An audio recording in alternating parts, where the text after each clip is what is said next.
and welcome to another episode of Set Up for Success.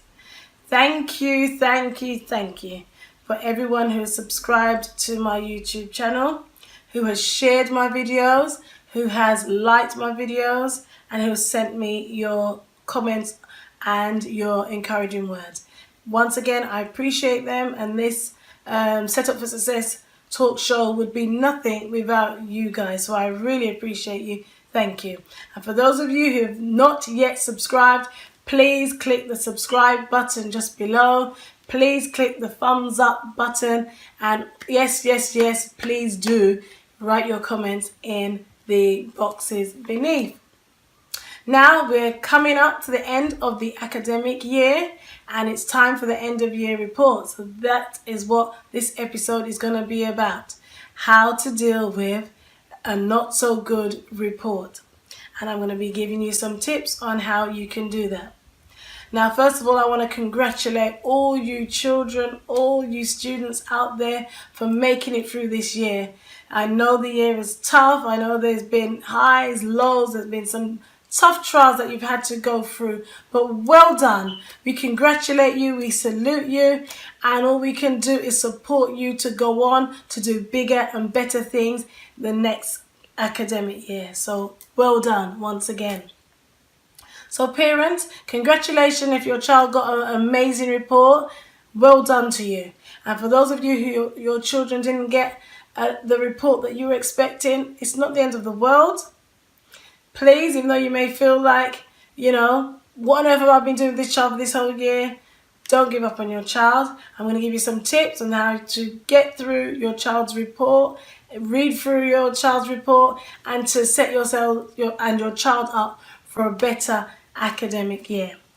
So, number one, the first and most important thing I believe you should do with the report is to understand the grading system.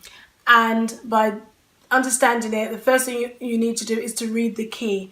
All reports will come with a key, and whether the report grading system is in an alphabetical letter or a numerical format, they'll all have a key which will explain what your child received, what your child's working at, the expectations or the targets for next academic year.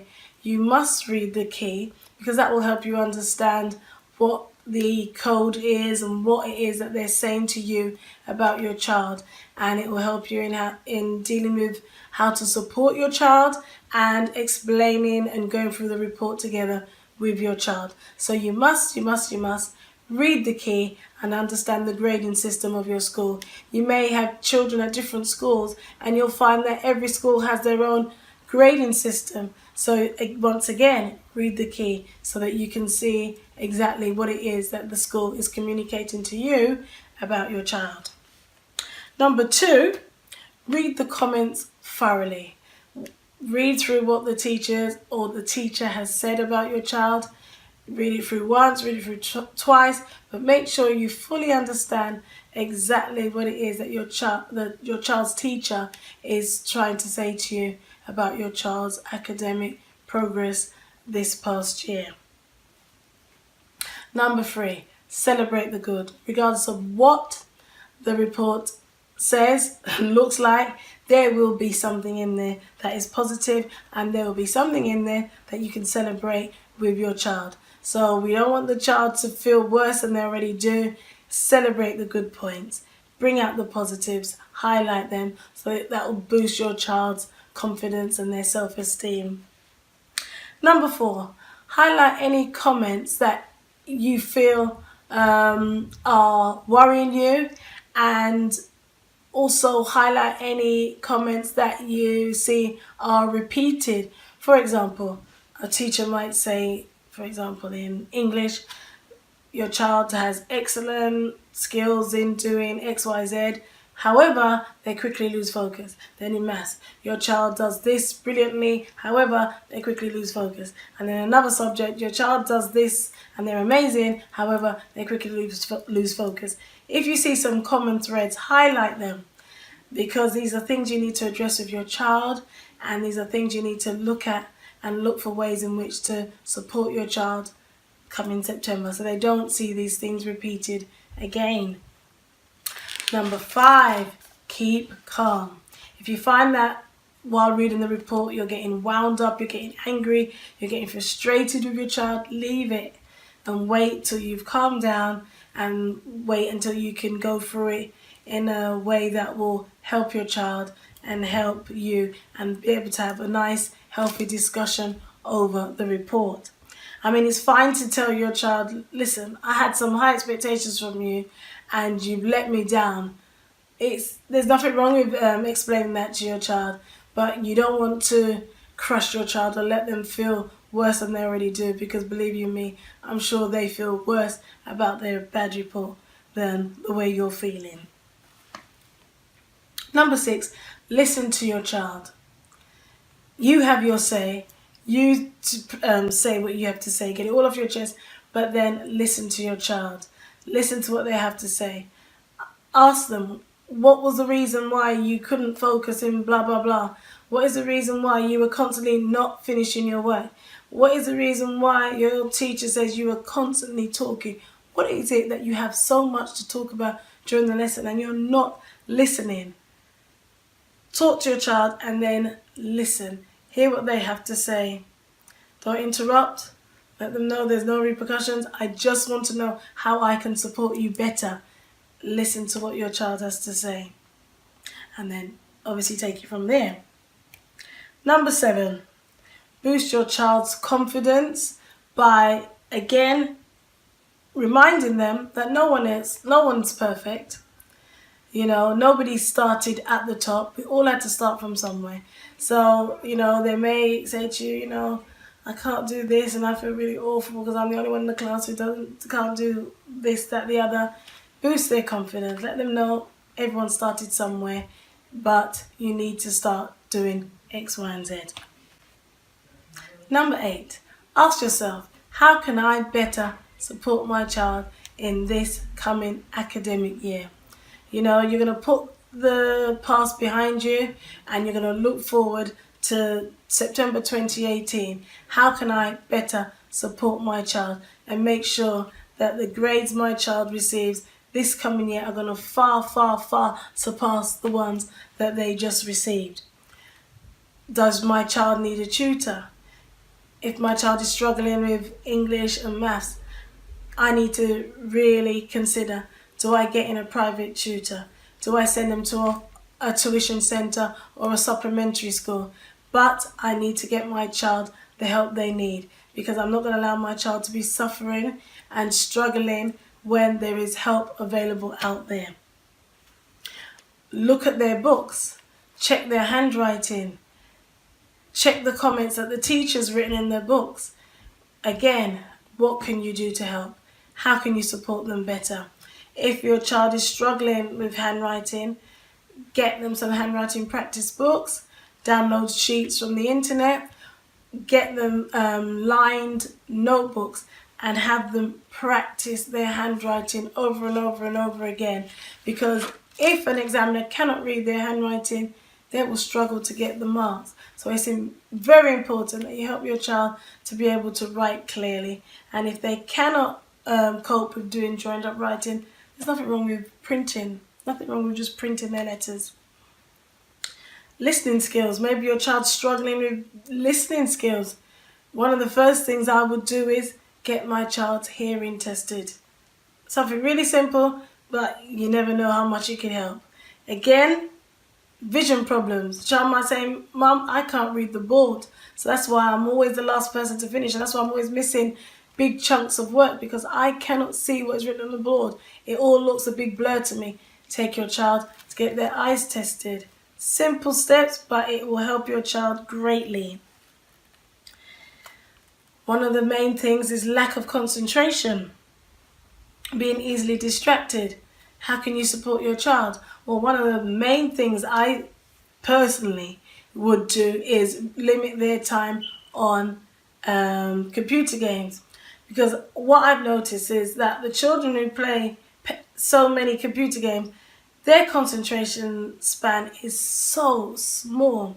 And one of the reasons I believe for this is that the computer games move at such a fast pace, and you have to be fast to be dodging bullies, running after villains. You want to win, so you have to be your best at these games.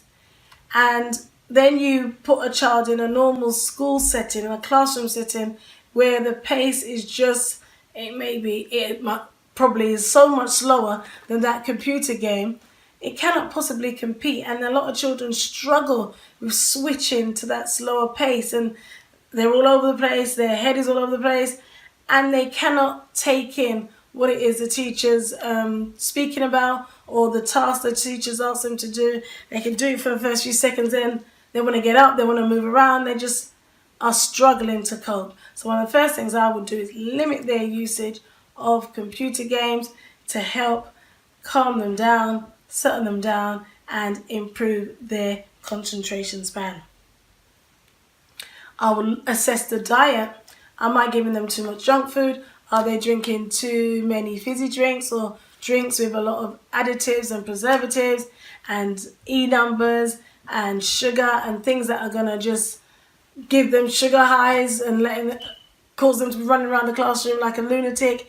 Assess the diet, their diet, and make sure you're giving them plenty of fresh food, plenty of fruits, vegetables, and they're drinking lots of water. They're always walking to school with their water bottle. Are they getting enough rest each night? Am I ensuring that my children are going to bed at the right time? The other day I had a young man in my class and he was sleeping. He was fast asleep. And another teacher came in and I said to the teacher, look, this child was fast asleep, oblivious to what was going on. And when we found out, this child had been playing computer games till 2 o'clock in the morning. And then he had to wake up really, really, really early to get to school because he lived quite a long distance away from the school. So he wasn't getting adequate rest. And I'm sure his parents were totally oblivious to the fact that he's playing computer games till 2 a.m. in the morning. And he's not alone. There's so many children that tell me, Miss, I stay up till 2, 3 o'clock. So many children are falling asleep at the desk because they're staying up till ridiculous hours of the night, or should I say of the early morning, playing computer games. So make sure your children are getting adequate rest. Please refrain from allowing them to have these computer games in their bedroom. Put it in the sitting room so that you can monitor them, or at a certain time you go into their bedroom and you remove the console, or you remove the whatever it is that they're playing with, to ensure that they are going to bed on time, they're rested, so that when they go to school, they're not sleeping. Quality time. Plan for quality time with your children. Make sure you're giving them the attention that they need and the affection to boost them up internally, ready for learning. Provide a settled home environment. Do as much as you can to make sure the home environment is settled. There's a nice little quiet corner for them to study, or their bedroom has a desk in it, a chair somewhere they can do their studying. You just make sure there's no excuses from your end. You've covered all bases, that they are ready. You've done everything you possibly can. They're ready for September 2018. And the final way you can support your child is being involved in the school. Join the PTA. Get involved with whatever activities are being held in the school. Be a part of the school culture, the school environment. Number 9, if there's anything that you're unsure about or you're not happy about concerning your child's report, please ensure that you go and see your child's form tutor or your child's class teacher. Don't leave anything left unsaid. Go and speak to your teacher, who'll be only too happy to get things clarified for you. Number 10, have a plan for the next academic year. Have a plan for September 2018. Start with a clean slate. Forget the old report. Forget the old year. Have a plan for your child to succeed in September 2018. Success will not come by accident. It must be planned and prepared for. Tell your child, these are my expectations, this is how I'm going to support you, and in return I want you to do this, that, the other. It might be, I want you to read a book a week. I want you to do some stories, write a book report. I want you to go to a tutor. Whatever it is, this is my expectations for you. This is how we're going to work on it together, and this is how we're going to plan for you to succeed in this academic year. We are setting you up for success.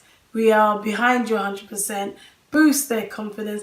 Let them know you're with them, and let them know you're their greatest cheerleader.